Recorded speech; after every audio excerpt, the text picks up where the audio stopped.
इतिहास कुछ हत्याकांडों को अमर बना देता है और कुछ को चुपचाप दफना देता है।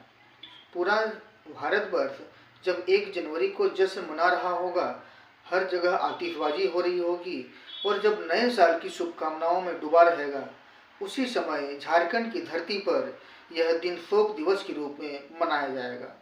हम चर्चा कर रहे हैं खरसवां गोलीकांड की।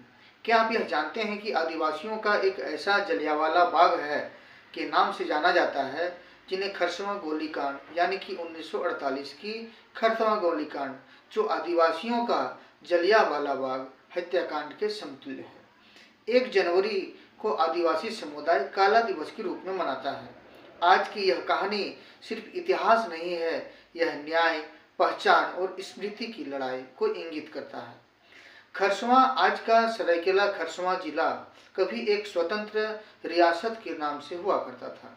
यह क्षेत्र मुंडा, हो, संथाल, उरांव जैसे आदिवासी जनजातियों का सांस्कृतिक आत्मा के रूप में उजागर करता है। इस तरह से इन शासन के दरमियान में रखा गया, लेकिन आज़ादी के बाद सबसे बड़ा सवाल खड़ा हुआ, इन रियासतों का भविष्य क्या होगा। यानी कि आदिवासी समुदाय यह चाहते थे कि अपनी स्वशासन परंपरा हो, उनकी एक अलग पहचान हो और जबरन विलय से मुक्ति। 1947 में भारत जब आज़ाद हुआ, लेकिन आदिवासी क्षेत्रों के लिए एक आज़ादी का अर्थ स्पष्ट नहीं की गई थी। सरायकेला खरसवां रियासत में भारत में विलय का आदिवासी समाज ने भरपूर विरोध किया। उनका यह मानना था कि बिना जनमत और ग्राम सभा की सहमति यह विलय एक अन्याय स्वरूप है। इसी विरोध के तहत 1 जनवरी 1948 को एक शांतिपूर्ण जनसभा बुलाई गई थी। 1 जनवरी 1948 को हजारों की संख्या में आदिवासी समुदाय पारंपरिक हथियार के साथ, झंडे और नारों के साथ खरसवां में इकट्ठा हुए।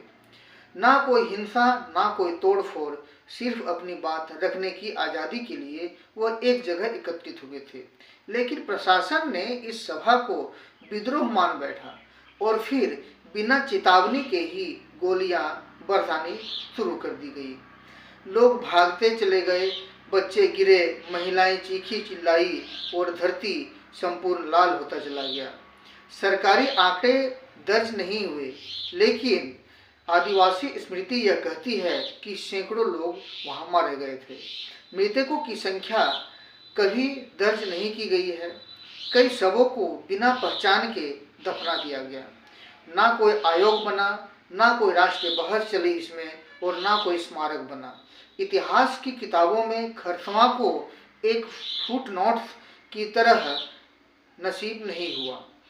अब जरा सोचिए कि जलियांवाला बाग 1919 में जब ब्रिटिश शासन, जनरल डायर, राष्ट्रीय आंदोलन और स्मारक और पाठ्य पुस्तकों में उसको स्थान मिली, तो खरसवां गोलीकांड को स्थान क्यों नहीं प्राप्त हुई।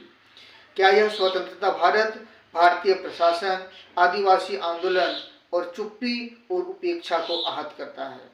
एक को राष्ट्रीय शहादत कहा गया तो दूसरी को क्षेत्रीय घटना के रूप में दबा दिया गया। लेकिन इसमें निहत्थे नागरिकों पर गोलियां बरसाई गई। इसलिए आदिवासी समाज 1 जनवरी को आदिवासी समुदाय के द्वारा काला दिवस के रूप में विशेष रूप से मनाता है।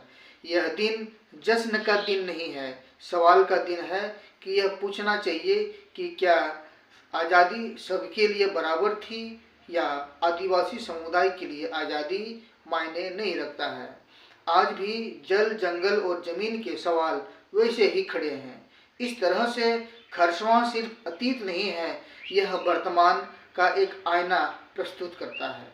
जब इतिहास चुप रहता है तब स्मृति संघर्ष बन जाती है।